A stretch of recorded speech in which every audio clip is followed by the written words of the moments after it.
राष्ट्रिय स्वतन्त्र पार्टीले सरकारलाई दियो 2 दिनको अल्टिमेटम। कान्तिपुर समाचारमा आज 10 वर्ष अघि नै सार्वजनिक सम्पत्ति आगजनीमा दोषी ठहर भएका सांसद अरुण कुमार चौधरीलाई पक्राउपछि धनगढी लगियो। स्थानीय चुनावको खर्च विवरण नबुझाउने उम्मेदवारलाई माफी दिने सरकारको तयारी अनि नेपाल भ्रमणमा रहेका मलेसियाका गृहमन्त्रीले आज प्रधानमन्त्री तथा श्रम मन्त्रीसँग भेट गर्दै अन्तर्राष्ट्रियमा अमेरिकी आकाशमा चिनिया शङ्कास्पद बेलुन र खेलकुदमा केलियन एम्बाप्पेले चोटका कारण च्याम्पियन्स लिग गुमाउने। नमस्कार, अब मुख्य समाचार। रवि लामिछाने प्रकरणले सत्ता गठबन्धनभित्रको मतभेद उत्कर्षमा एमाले र माओवादी केन्द्रबीच दूरी बढ्यो। प्रधानमन्त्री दाहाल चौतर्फी दबावमा। यस वर्ष हिउँदभर वर्षा नहुँदा कृषिजन्य उत्पादनमा असर। सेता हिमाल काला पहाडमा परिणत, तराई पनि सुक्खा। प्रधानाध्यापक नियुक्तिको विरोधमा रोल्पाको चन्द्रप्रभा माविको शिक्षकले गुहारे अदालत। वार्षिक परीक्षा आउन लागिसके पनि 1.5 महिनादेखि पढाइ भएन, विद्यार्थी अन्यलमा। उत्तर अमेरिकी आकाशमा शङ्कास्पद चिनिया जासुसी बेलुन देखियो। सुरक्षा खतरालाई ध्यानमा राख्दै नखसालिएको अमेरिकी सेनाको भनाई। र स्पेनिस लिग लालिगामा रियल मड्रिडले भ्यालेन्सियालाई 2-0 गोलले हरायो। शीर्ष स्थानको बार्सिलोनासँगको दूरी 5 अङ्कमा झर्यो।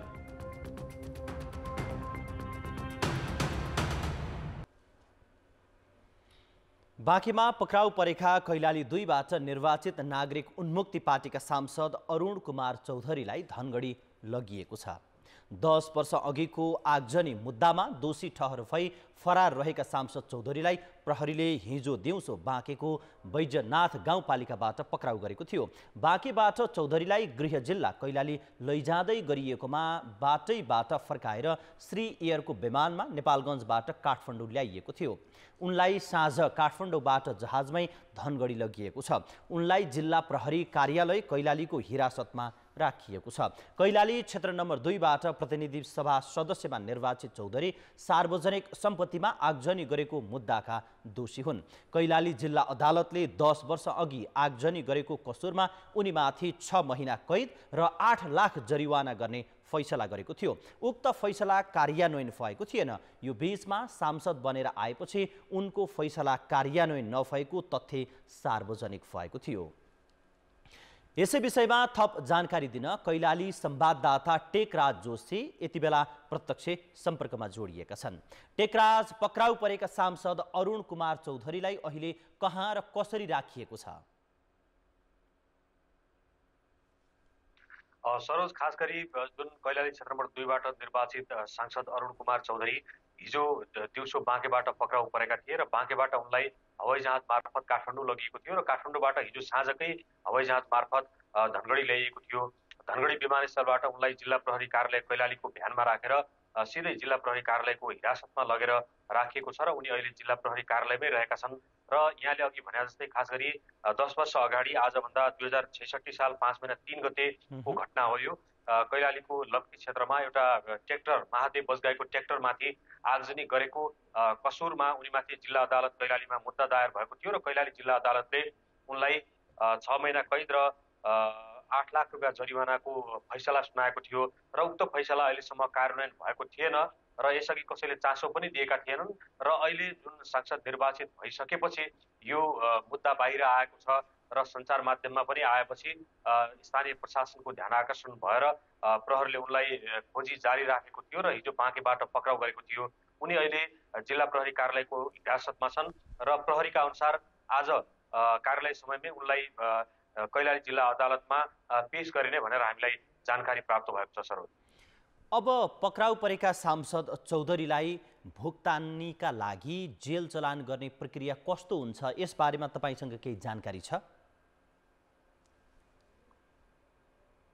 पक्कै पनि यो जुन अरुण चौधरी पक्राउ परिसकेपछि नागरिक उन्मुक्ति पार्टी हिजैदेखि नै एक किसिमको आन्दोलनमा उत्रिसकेको छ र उसले पक्राउ लगत्तै राजमार्ग क्षेत्रमा प्रदर्शन समेत गरेको थियो र टिकापुर क्षेत्रमा पनि उसले प्रदर्शन गरेको थियो र हिजो उसले विज्ञप्ति पनि प्रकाशित गरिसकेको छ र अरुण चौधरीलाई जुन अहिले आएर षड्यन्त्रमूलक तरिकाले पक्राउ गरिएको भन्ने उक्त पार्टीले जनाएको छ र 24 घण्टा भित्रमा रिहा नभए हामी कडा आन्दोलनमा उत्रिन बाध्य हुन्छौँ भनेर पनि उसले विज्ञप्ति मार्फत चेतावनी दिएको छ र त्यही कुरालाई मध्यनजर गर्दै उनलाई बाँकेबाट धनगढी स्थलमार्गबाट नजिक हुँदाहुँदै पनि बाटोमा प्रदर्शन हुन सक्ने र केही अप्रिय घटना हुन सक्ने कुरालाई मध्यनजर गर्दै स्थानीय प्रहरी प्रशासनले हवाई मार्ग हुँदै उनलाई धनगढी ल्याएको थियो र उनीसँगै पार्टीकी केन्द्रीय अध्यक्ष रञ्जिता श्रेष्ठ पनि हिजै साँझ उनीसँगै आएको हवाई जहाज मार्फत नै धनगढी आएका थिइन् र विमानस्थलमै उनले सञ्चारकर्मीलाई प्रतिक्रिया दिँदै 24 घण्टाको अल्टिमेटम दिएको र 24 घण्टासम्ममा फिर्ता नभए जुनसुकै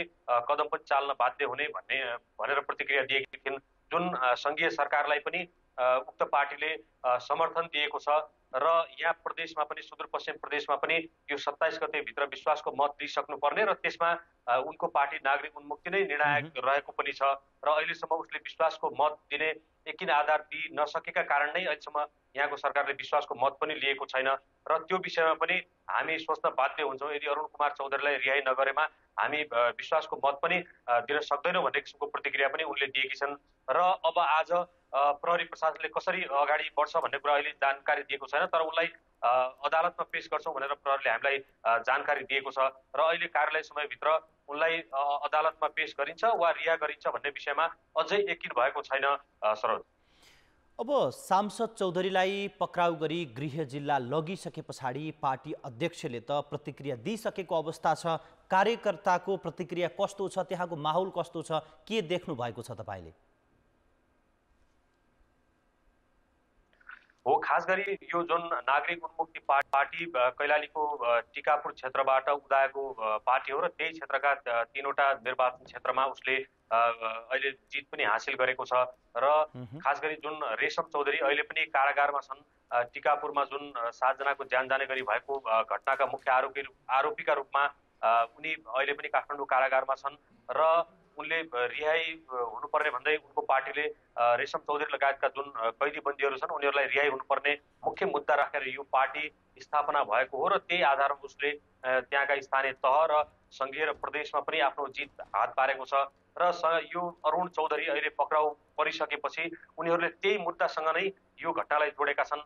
खास गरी त्यही आन्दोलनका क्रममा उनी लगायतका केही व्यक्तिले आन्दोलनकै क्रममा यो ट्र्याक्टरमा आगजनी गरेको र तत्कालीन सरकारसँग अब यी मुद्दाहरू फिर्ता लिने भन्ने किसिमको लिखित सम्झौता पनि भइसकेको भनेर उनीहरूले सम्झौता पत्र नै हिजो सार्वजनिक पनि गरेका छन् र यसलाई व्यक्तिगत रूपमा मुद्दा लगाउनुभन्दा त्यही बेला सङ्घीय सरकारसँगै यो विषयमा निष्कर्षमा पुगिसकेको र सबै त्यस बेलाका जुन घटनाका आरोपी हुन् सबैलाई छोड्ने र यो मुद्दा फिर्ता लिने भन्ने किसिमको सम्झौता भइसकेको छ। त्यसकारण यो षड्यन्त्रमूलक तरिकाले पक्राउ परेको हो भन्ने उनीहरूको आरोप छ। तर अब आज कार्यालय समयभित्रै प्रहरीले जुन अरुण चौधरीलाई अदालतमा पेश गर्ने भनेको छ र अदालतले के गर्छ र प्रहरीले कसरी यो मुद्दालाई अगाडि बढाउँछ भन्ने चासोको विषय छ। एकातिर टिकापुर घटनासँग यो मुद्दालाई जोडेर फिर्ता लिएको भनेको छ भने अर्कातर्फ प्रहरीले पक्राउ गरिसकेको छ र एकातिर नागरिक उन्मुक्तिले आन्दोलनको पनि चेतावनी दिएको छ। यही बीचमा अब कसरी यो अरुण चौधरीको केस अगाडि बढ्छ भन्ने अलिकति चासोको विषय नै छ सरोज। टेकराज छोटोमा बताइदिनुहोस्, जसरी अहिले नागरिक उन्मुक्ति पार्टीले सुदूरपश्चिम प्रदेशमा विश्वासको मत मुख्यमन्त्रीलाई नदिएको र केन्द्र सरकारमा पनि सहभागी नभएको अवस्था छ र यस पार्टीका संरक्षक रेशम चौधरी जेलमा भइरहेको अवस्थामा यस पार्टीले लिने निर्णय चाहिँ कस्तो होला, यसको राजनीति कतातर्फ उन्मुख हुने देख्नुहुन्छ?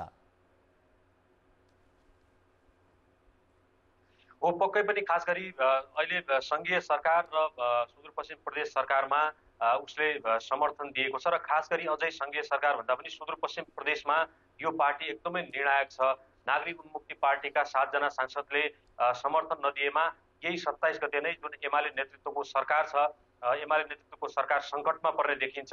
खास गरी नागरिक उन्मुक्ति पार्टी र यहाँको सुदूरपश्चिम प्रदेश सरकारमा अहिले एमाले नेतृत्व छ। एमाले र माओवादीले आधा कार्यकाल मुख्यमन्त्री लिने र सभामुख माओवादी केन्द्रले र उपसभामुख नागरिक उन्मुक्तिले लिने जुन शीर्ष नेताहरूबिच यसअघि सहमति भएको थियो र त्यो सहमतिमा पनि नागरिक उन्मुक्ति पार्टीले मानेको छैन, किनभने उसले उपसभामुख पनि लिन मानेको छैन। खास गरी रेशम चौधरीको रिहाईलाई उसले मुख्य बटम लाइन बनाएको छ र रेशम चौधरी रिहाई नभएसम्म कुनै पनि पद नलिने र सरकारमा पनि सहभागी नहुने भनेर उसले कुनै पनि मन्त्रालय लिएको छैन।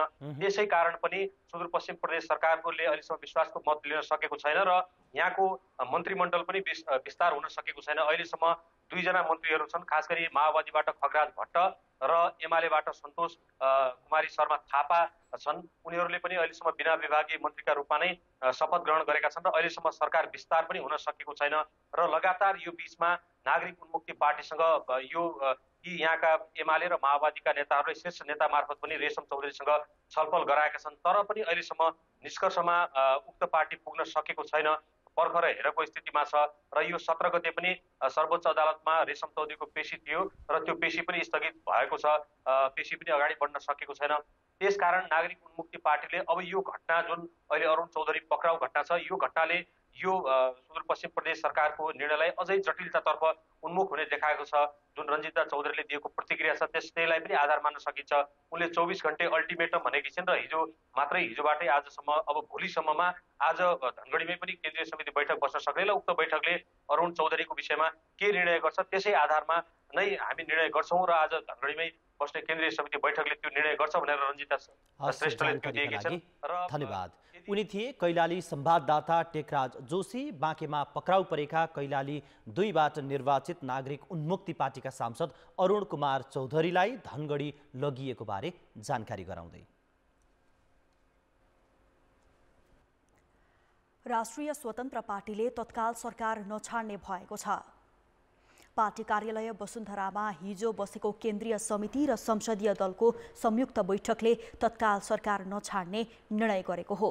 प्रधानमन्त्री पुष्पकमल दाहाल र एमाले अध्यक्ष केपी शर्मा ओलीले 2 दिनको समय मागेकाले त्यसका लागि पर्खिने निर्णय गरेको हो। बैठकले उच्च स्तरीय राजनीतिक संयन्त्रको बैठक बोलाउन माग पनि गरेको छ। आफ्नो भागमा परेको गृह मन्त्रालयले पाउनुपर्ने माग प्रधानमन्त्रीले तत्काल पूरा नगर्ने मनसाय व्यक्त गरेसँगै सभापति लामिछानेले पार्टीको बैठक आह्वान गरेका थिए। लामिछाने सरकारबाट बाहिरिनुपर्ने पक्षमा देखिए पनि अन्य सदस्यहरूले तत्काल त्यस्तो निर्णयमा पुग्न नहुने दबाव दिएका थिए।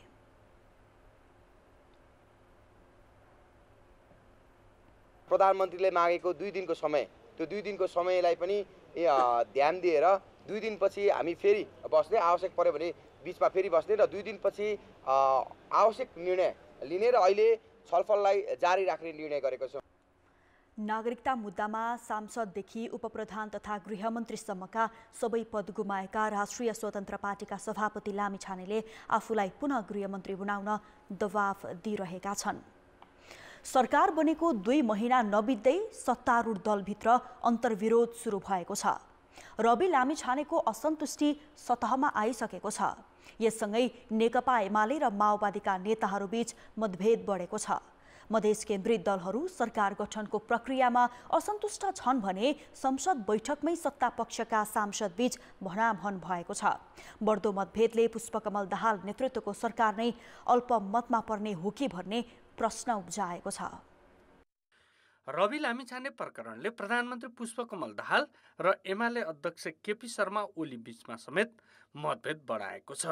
अहिले पनि हामीले दिएको गृह मन्त्रालय त सहमति त राष्ट्रपालय हो। अब उनीहरूलाई गृह मन्त्रालय नदिने, एकतर्फी रूपमा छुट्टै ढङ्गको निर्णय हुने भन्ने कुरा चाहिँ त्यसले अप्ठ्यारो पैदा गर्छ, तर त्यस्तो भएकै छैन। नेकपा एमाले र माओवादीका नेताहरूको अर्को प्रमुख मतभेद राष्ट्रपति कसलाई बनाउने भन्नेमा छ। पुस 10 गते बालकोटमा सहमति भइसकेको भन्दै एमालेले आफ्नो दलबाट राष्ट्रपति तय हुनुपर्ने अडान राखेको छ। तर माओवादीले चाहिँ राष्ट्रिय सहमतिका आधारमा राष्ट्रपति तय हुनुपर्ने शर्त राखेको छ। गठबन्धन भन्ने बित्तिकै केही साझा कुरा हुन्छन्, केही आफ्ना कुराहरू हुन्छन्। त्यसको व्यवस्थापन कसरी गर्ने भन्ने कुरा गठबन्धनभित्र छलफल गरेर तत्कालीन हिसाबले त्यो समाधान निकाल्दै अगाडि बढ्नुपर्ने हुन्छ।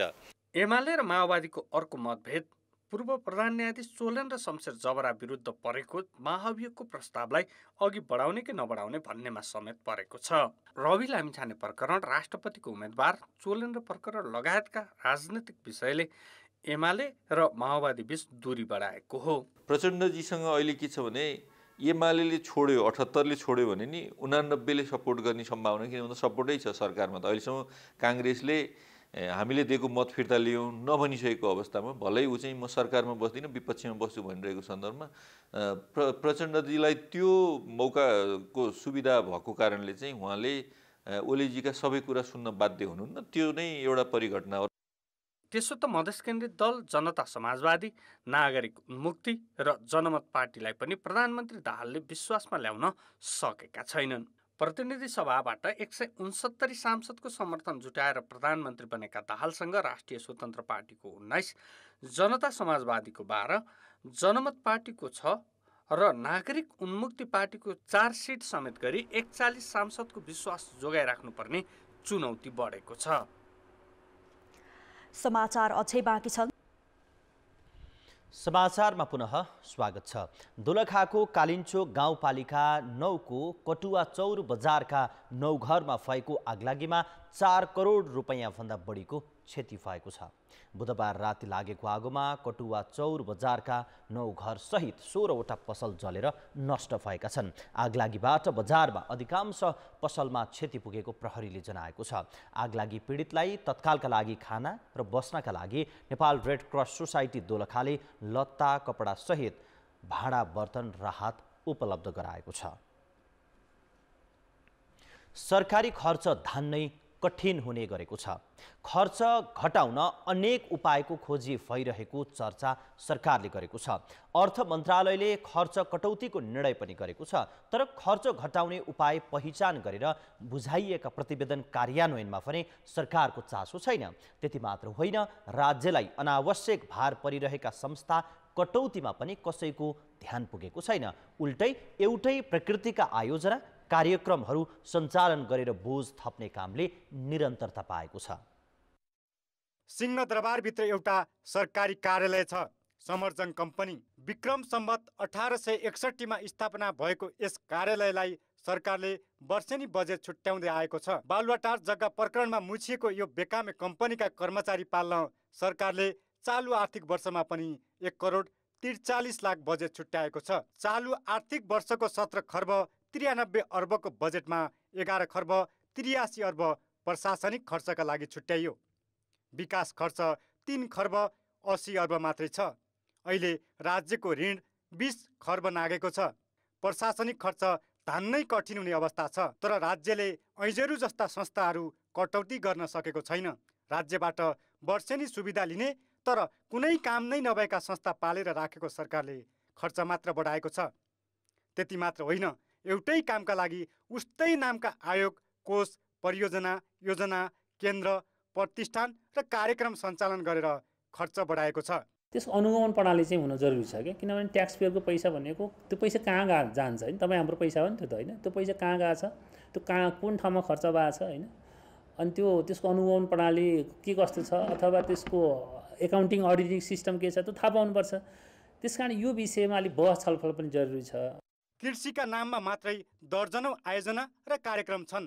राष्ट्रपतिको नाम जोडिएका राष्ट्रपति सूर्य संरक्षण कार्यक्रम, राष्ट्रपति शैक्षिक सुधार कार्यक्रम र राष्ट्रपति महिला उद्यमशीलता परियोजना लगायत सञ्चालनमा छन्।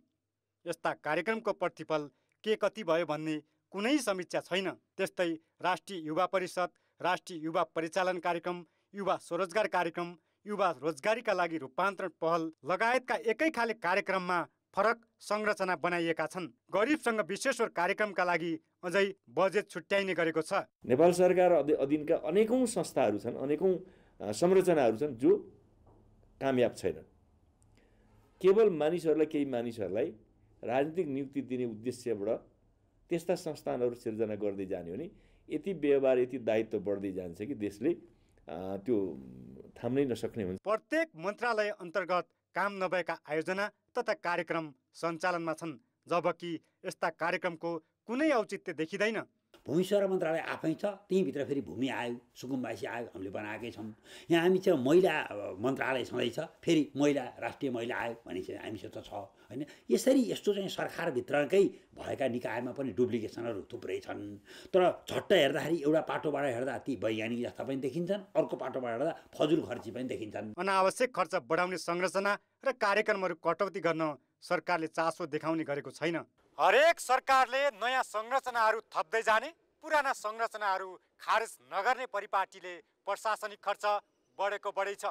कान्तिपुर समाचारका लागि क्यामेरामा राजेन्द्र महर्जनका साथ प्रकाश बम, सिंहदरबार, काठमाडौँ। अब जनमत। हाम्रो प्रश्न छ, आवश्यकता नै नभएका कार्यालयलाई सरकारले किन निरन्तरता दिएको होला? ए, खर्च कटौतीमा अनिच्छा, बी, कर्मचारीको दबाव, र सी, कार्यकर्तालाई जागिर खुवाउन। जनमतको अन्तिम परिणाम आज साँझ 8 बजेको कान्तिपुर समाचारमा प्रसारण गर्नेछौँ। कृपया NEWS न्युज स्पेस AB वा सी टाइप गरी 34001 मा SMS गरी आफ्नो मत व्यक्त गर्नुहोला। सरकारले निर्वाचन खर्च विवरण नबुझाएर कारबाहीमा परेका उम्मेदवारमाथिको जरिवाना मिनाहा गरिदिने तयारी गरेको छ। स्थानीय तहका जनप्रतिनिधिको दबावमा सरकारले जरिवाना मिनाहा गर्ने तयारी थालेको हो। दबावकै भरमा जरिवाना मिनाहा गरिए एकातिर सरकारको सुशासनमा प्रश्न उठ्ने छ भने अर्कातिर हाम्रा जनप्रतिनिधि कानुन पालनामा कति संवेदनशील छन् भन्ने प्रश्न हुनेछ। निर्वाचन आयोग ऐनमा निर्वाचनको अन्तिम परिणाम प्रकाशित भएको 30 दिनभित्र उम्मेदवारले निर्वाचनमा भएको खर्च विवरण बुझाउनु पर्ने व्यवस्था छ। 30 दिनभित्र खर्च विवरण नबुझाए खर्चको सीमा र 5 लाख रुपैयाँ मध्य जुन बढी हुन्छ त्यही बराबरको रकम जरिवाना तिर्नुपर्छ। यही व्यवस्था अनुसार आयोगले गत वैशाखमा सम्पन्न स्थानीय निर्वाचनका 1,45,000 उम्मेद्वार मध्ये 1,23,000 जनाले खर्च विवरण नबुझाएपछि कारबाही गर्ने निर्णय गर्यो, जसमा आयोगले 1.5 लाखदेखि 7 लाख रुपैयाँसम्म जरिवाना तोकेको थियो। प्रदेश र सङ्घको चुनाव लड्न जरिवाना तिर्नै पर्ने भएपछि अहिलेसम्म 132 जनाले मात्रै जरिवाना बुझाएका छन्। खर्च विवरण बुझाउन बाँकी रहेकाहरूले भने फागुन मसान्तसम्म बुझाउनै पर्ने हुन्छ, अन्यथा जनप्रतिनिधिहरूको पद नै खारेज हुन सक्छ र 6 वर्षसम्म चुनावै लड्न नपाउने कानुनी व्यवस्था छ।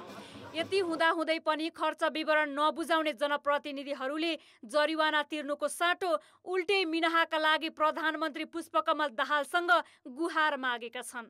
आयोगले गर्ने कुरा गर्यो, अब अन्य कम्पिटेन्ट अथोरिटीहरूले निकायले गरेर त्यसमा अब आयोगले प्रश्न उठाउने ठाउँ रहेन भने उठाउँदैन, अब उठाउनु पर्ने ठाउँहरू रह्यो भने उठाउनु पनि सक्छ। अब यो भोलि आयोगले गर्ने कुराहरू अब अहिले हाइपोथेटिकल्ली केही बोल्न सकिने अवस्था भएन। पहिले अब त्यस्तो खालको निर्णय हुन्छ भने के हुँदो रहेछ हेर्नु पर्यो, अनि कसरी आउँछ, अनि त्यही अनुसार आयोगले निर्णय गर्छ। संविधानको धारा 276 मा राष्ट्रपतिले कुनै अदालत, न्यायिक वा अर्धन्यायिक निकायले गरेको सजायलाई कानुन बमोजिम माफी, मुल्तवी, परिवर्तन वा कम गर्न सक्ने व्यवस्था छ। त्यसका लागि सरकारले राष्ट्रपतिलाई सिफारिस गर्नुपर्छ। राष्ट्रपतिलाई सिफारिस गर्नु अघि सरकारले कारबाही गर्ने निकायसँग अनुमति लिनुपर्ने भए पनि जरिवाना मिनाहाबारे सरकारले आयोगसँग कुनै छलफल गरेको छैन। आयोगको अनुमति बिनै सरकारले एकतर्फी निर्णय गरे न्यायिक सिद्धान्त विपरीत हुनेछ। निर्वाचन आयोगको सहमति बेगर सरकारले यो कामहरू अगाडि नबढाउनु न्यायको दृष्टिकोणबाट, कानुनको सिद्धान्तको दृष्टिकोणबाट र समाजमा प्रणाली र आर्थिक अनुशासन कायम गर्ने सन्दर्भमा पनि म त्यो ठिक छ, त्यो ठिक होइन, यसो गर्नुपर्छ भन्छु। तोकिएको समयमा खर्च विवरण नबुझाउने जनप्रतिनिधि र उम्मेद्वार माथिको जरिवाना मिनाहा भए सुशासनप्रति सरकारको प्रतिबद्धता कमजोर रहेको देखाउनेछ। यो सँगै कानुन र संवैधानिक निकायका निर्णय विरुद्ध कार्यपालिका गुहार्ने स्थानीय तहका जनप्रतिनिधि कति पारदर्शी होलान् भन्ने प्रश्न पनि उब्जनेछ। कान्तिपुर समाचारका लागि क्यामेरामा राजेन्द्र महर्जनका साथ अञ्जना लामिछाने, काठमाडौँ।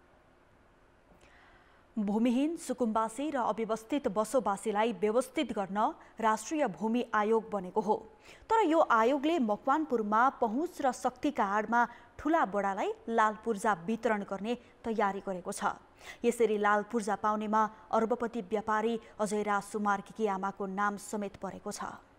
राष्ट्रिय भूमि आयोग जिल्ला समिति मकवानपुरले अर्बौं सम्पत्तिका मालिक अजयराज सुमार्गीकी आमा विश्वकान्ति कलावती सुमार्गी पराजुलीलाई हेटौडा 9 मा 1 बिघा 12 कट्ठा 2 धुर जग्गा प्रदान गर्ने तयारी गरेको छ। यस्तै सुमार्गी परिवारका अन्य 4 सदस्यका नाममा समेत 1 बिघा 17 कट्ठा जग्गा दर्ता गर्ने तयारी छ। राष्ट्रिय भूमि आयोग जिल्ला समिति मकवानपुरले माघ 3 गते सार्वजनिक सूचना जारी गर्दै 35 दिनभित्र उक्त जग्गामा दाबी विरोध भए उजुरी गर्न सार्वजनिक सूचना जारी गरेको हो। सूचना जारी भएसँगै हेटौडाका स्थानीय चकित परेका छन्। 2051 सालदेखि वन क्षेत्रका रूपमा संरक्षण गरिएको जग्गा पहुँचका आडमा सुमार्गी परिवारले दर्ता गर्न लागेको स्थानीयको आरोप छ।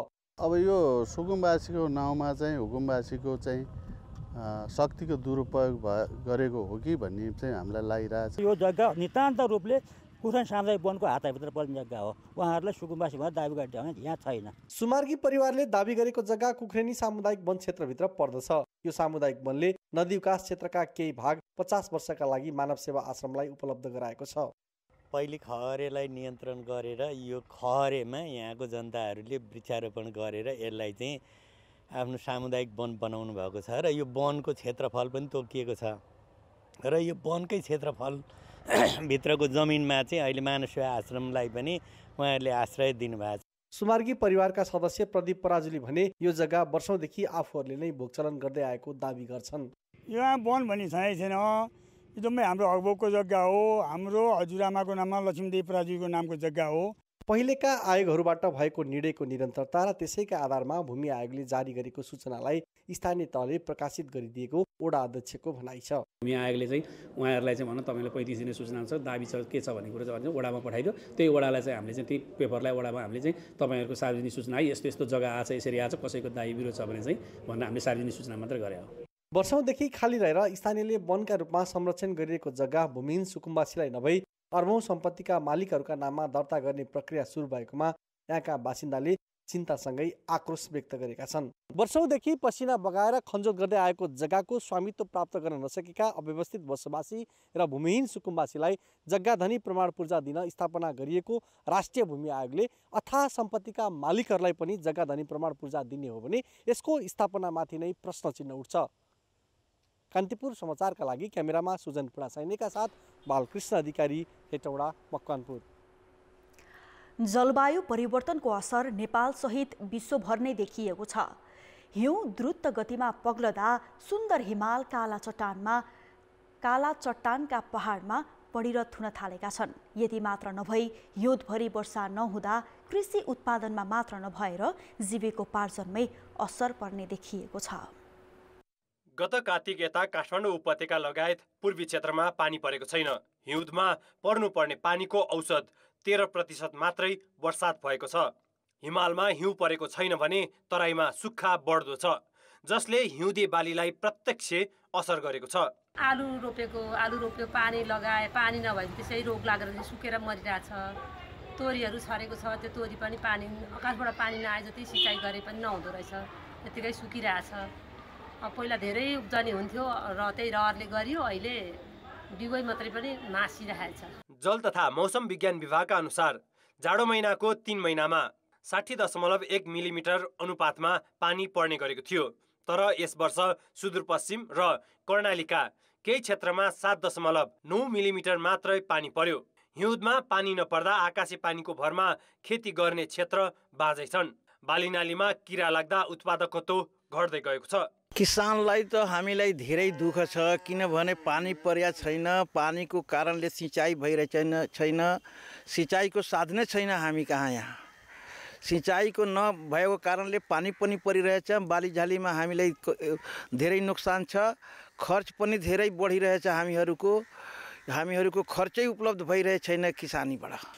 यसले दुईटा कुरामा असर पर्ने भयो।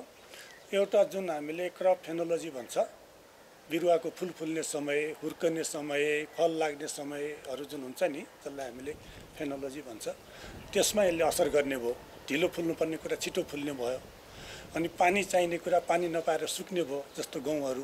जलवायु परिवर्तनको यो असरले सुक्खा बढाउँदा वर्षातमा अत्याधिक पानी पर्न सक्ने, प्राकृतिक प्रकोपको खतरा बढाउने र हिमतालहरू फुट्न सक्ने उच्च जोखिम बढाएको जलवायुविदको भनाइ छ। अहिले नेपालमा 3800 साना ठुला हिमताल छन्। यदि यही गतिमा तापक्रम वृद्धि हुँदै जाने हो भने नेपालका 1/3 हिमताल फुट्ने जोखिम रहेको जानकारको भनाइ छ। जलवायु परिवर्तनका कारणले हिमहरू पग्लिने अथवा हिउँ नपरेर त्यो कालो चट्टानहरू देखिएपछि त्यो कालो चट्टान हुने बित्तिकै त्यसले बढी तापक्रम सोच्छ। त्यसैले हामीले के भन्छ भने यो उचाइमा आधारित जुन तापक्रम छ नि, विश्वको तापमान 1.5 डिग्री हुने हो भने पनि हाम्रो हिमालमा 2.1 डिग्री हुन जान्छ कि 0.6 डिग्री उचाइमा आधारित तापक्रम छ।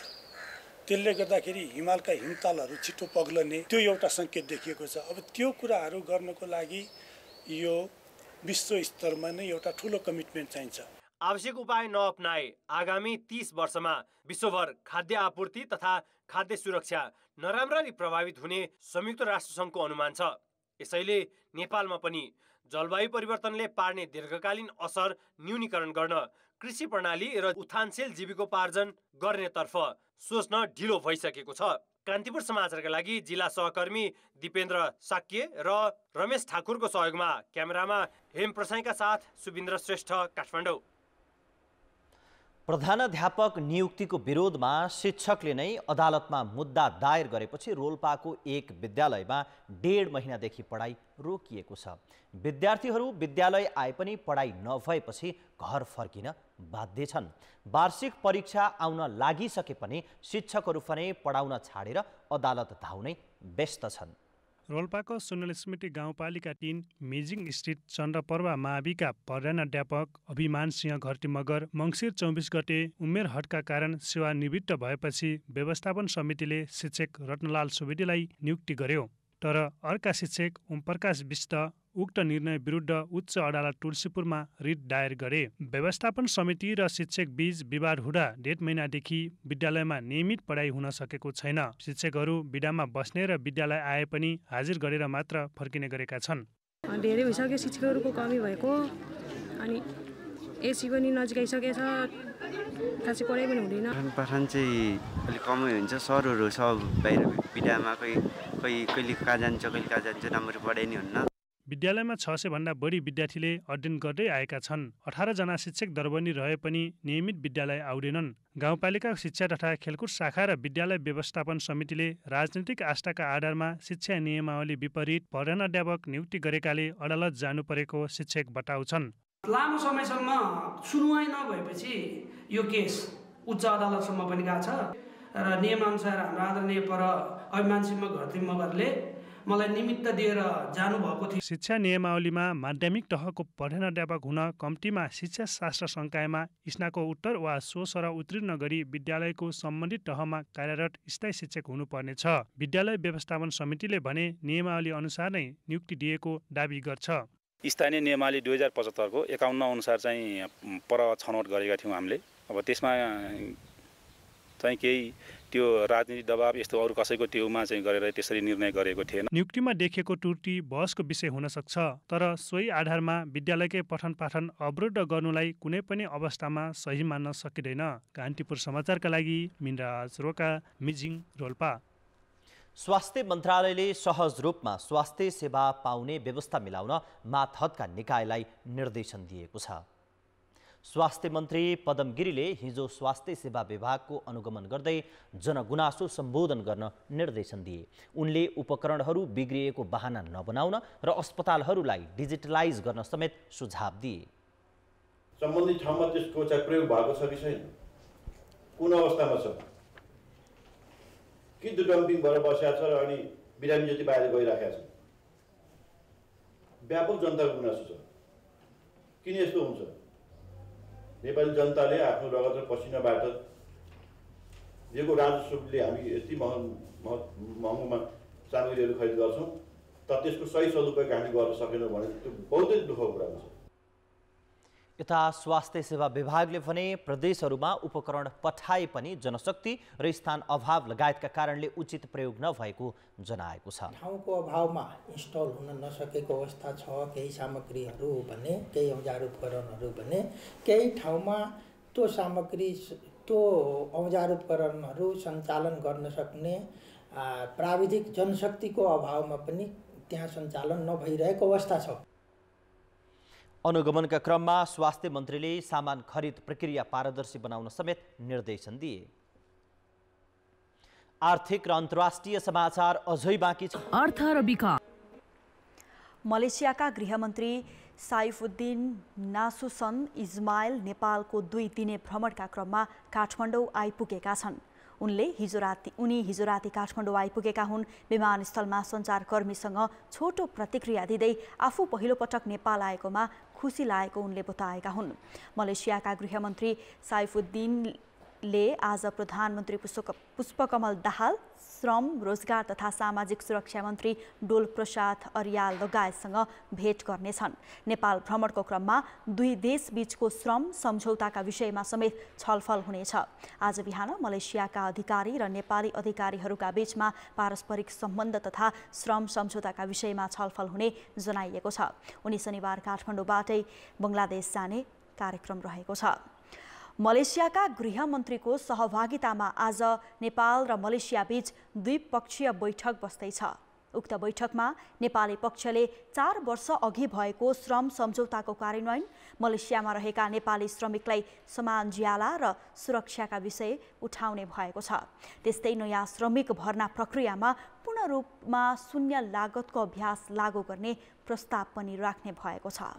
सन् 2018 को अक्टोबरमा नेपाल र मलेसिया बीच श्रम सम्झौता भए पनि सो सम्झौतामा उल्लेख भएका विषय कार्यान्वयन नभएकोमा नेपाली पक्षले मलेसियाका गृहमन्त्रीको ध्यानाकर्षण गराउँदैछ। त्यसबाहेक मलेसियामा नेपाली कामदारको सुरक्षा, मलेसियामा कानुनी हैसियत प्राप्त गर्न नसकेका श्रमिकलाई आम माफी तथा जेलमा रहेका 14 नेपालीलाई रिहाई गर्ने लगायतका विषय उठाउने तयारी सरकारी अधिकारीहरूको छ। क्राइम गरेका छन् भन्दैन उनीहरूले सजाय पाउनुपर्छ र दो चाहिँ इनोसेन्टली गुजारेर बसेका छन्, टाइम गुराएर इनोसेन्टली गुज्रेको अवस्था छ, उनीहरूले ट्रिटमेन्ट पनि पाउन नसकेको अवस्था छ। उनीहरूको सन्दर्भमा हामीले फरक ढङ्गले ट्रिट गर्नुपर्छ भनेर हामीले भन्छौँ। यता आप्रवासनका विज्ञहरूले 4 वर्ष अघि भएको श्रम सम्झौताको प्रभावकारी कार्यान्वयन गर्न र सबै नेपालीलाई सामाजिक सुरक्षामा आबद्ध गर्ने विषय कुरा उठाउन माग गरेका छन्। खास गरी सामाजिक सुरक्षा यस्ता कुराहरूलाई सम्बोधन गर्ने किसिमले स्पष्ट ढङ्गबाट यो कुराहरू उठाउनुपर्छ। फ्री भिसाको नाममा लुट भइरहेको छ, यसलाई कसरी रोक्न सकिन्छ? दुवै देशले यहाँ कारवाही गर्न सकिने हो, यहाँ कारवाही गर्नु पर्यो।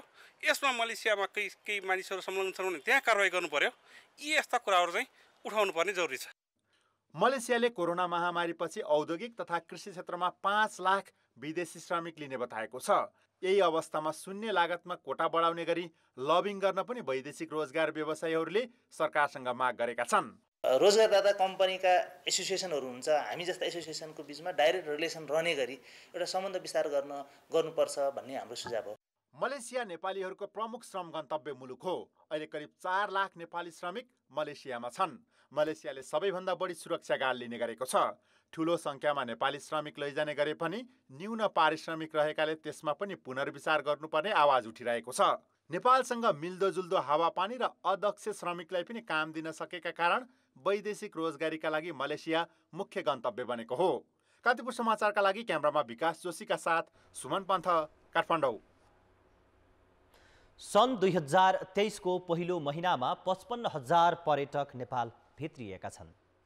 जनवरीलाई पर्यटक आगमनको हिसाबले अफ सिजन मानिन्छ, तर यही महिना 55,074 जना पर्यटक भित्रिनुलाई सुखद सुरुवात मानिएको छ। यो सङ्ख्या कोरोना अघि अर्थात् सन् 2019 को यसै अवधिको तुलनामा 17% मात्रै कम हो। त्यस बेला जनवरीमा 66,714 पर्यटक भित्रिएका थिए। विश्व अर्थतन्त्र मन्दीमा गएको र चीनमा कोरोना बढेको समयमा पनि ठूलो सङ्ख्यामा पर्यटक नेपाल भित्रिनुलाई पर्यटन व्यवसायीले सकारात्मक भनेका छन्। जनवरीमा सबैभन्दा धेरै 16,000 पर्यटक भारतबाट भित्रिएका छन्। त्यस्तै अमेरिकाबाट 6,000, बेलायत र अस्ट्रेलियाबाट 3,000 आएका छन्। अब अन्तर्राष्ट्रिय समाचार। उत्तरी अमेरिकी आकाशमा उडिरहेको एउटा शङ्कास्पद चिनिया जासुसी बलुनको केही दिनदेखि अनुगमन गरिरहेको अमेरिकी रक्षा मन्त्रालय पेन्टागनले जनाएको छ। रक्षा मन्त्रालयमा भएको बैठकमा अधिकारीहरूले निकै उचाइमा उडिरहेको उक्त जासुसी बलुन चीनको भएकोमा आफूहरू विश्वस्त रहेको बताएका थिए। राष्ट्रपति जो बाइडनलाई यस विषयमा जानकारी गराइसकिएको पेन्टागनले बताएको छ। सेनाका वरिष्ठ अधिकारीहरू सुरक्षा संवेदनशीलतालाई ध्यानमा राख्दै तत्काल सो बलुन गोली हानेर नखसाल्ने निर्णयमा पुगेको समाचारहरूमा जनाइएको छ। परमाणु क्षेप्यास्त्र भण्डारण स्थल रहेको पश्चिमी राज्य मोन्टानाको ब्लिङ्क्स नगरमाथिको आकाशमा यही बुधबार पहिलो पटक उक्त बलुन देखिएको थियो। सम्भावित सुरक्षा खतराबारे परामर्श गर्न बुधबार नै रक्षा मन्त्री लोयड अस्टिन, रक्षा प्रमुख जनरल मार्क मिली लगायतका सेनाका उच्च अधिकारीको बैठक बसेको थियो। बलुनभित्र कुनै घातक पदार्थ हुन सक्ने र त्यसलाई गोली हानी खसाल्दा झन खतरा हुन सक्ने भन्दै त्यसलाई तत्काल नखसाल्न सेनाका अधिकारीहरूले सुझाव दिएका थिए। उक्त बलुन व्यावसायिक विमानले प्रयोग गर्ने उचाइभन्दा निकै माथि उडिरहेकाले यसले नागरिक उड्डयनमा कुनै खतरा नरहेको जनाइएको छ। अमेरिकी अधिकारीहरूले यस विषयमा वासिङटन डिसी र बेजिङमा चिनिया अधिकारीहरूसँग कुरा गरिसकेको जनाएको छ। मोन्टाना राज्यको आकाशमा देखा पर्नु अघि उक्त बलुन अलास्काको एउटा टापु र क्यानाडाको आकाश हुँदै उडेको अधिकारीहरूले जनाएका छन्। कान्तिपुर समाचार अहिलेलाई सकियो। कान्तिपुर टेलिभिजन हेर्दै गर्नुहोला। नमस्ते।